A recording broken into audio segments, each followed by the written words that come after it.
Assalamualaikum warahmatullahi wabarakatuh. Di video dapur Mami kali ini mau mengolah daging dengan resep beef yakiniku yang enak. Nah, yang mau tahu bahannya dan gimana cara aku bikinnya, ditonton videonya sampai akhir dan jangan di skip, ikuti langkahnya.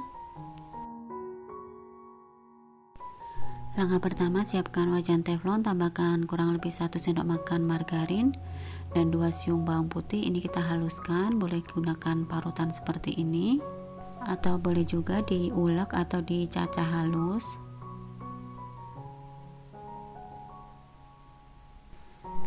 Nah, jika sudah, kemudian kita tumis sampai bawang putihnya harum dan matang.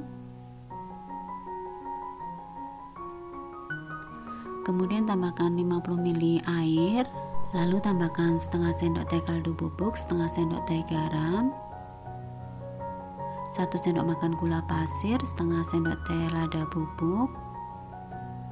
Kemudian tambahkan 2 sendok makan kecap manis, 1 sendok makan kecap asin, 1 sendok makan saus tiram, setengah sendok makan minyak wijen. Kemudian ini kita aduk rata.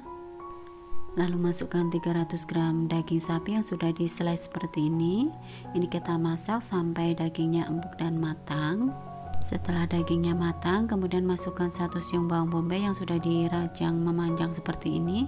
Kita masak sampai agak layu bawang bombaynya. Nah, seperti ini cukup ya. Kemudian bisa kita angkat dan kita sisihkan dulu. Siapkan nasi, saya menggunakan rice bowl seperti ini.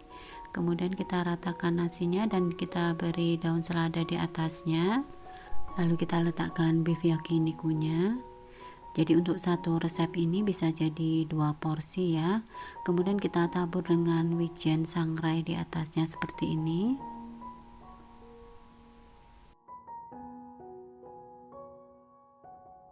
Alhamdulillah, menu rice bowl beef yakinikunya sudah jadi. Gimana, mudah banget ya cara bikinnya, teman-teman bisa coba di rumah. Ini rasanya enak banget, ada manis, gurih. Dicoba di rumah ya, semoga resep ini bisa bermanfaat dan menginspirasi. Sekian dulu, wassalamualaikum warahmatullahi wabarakatuh.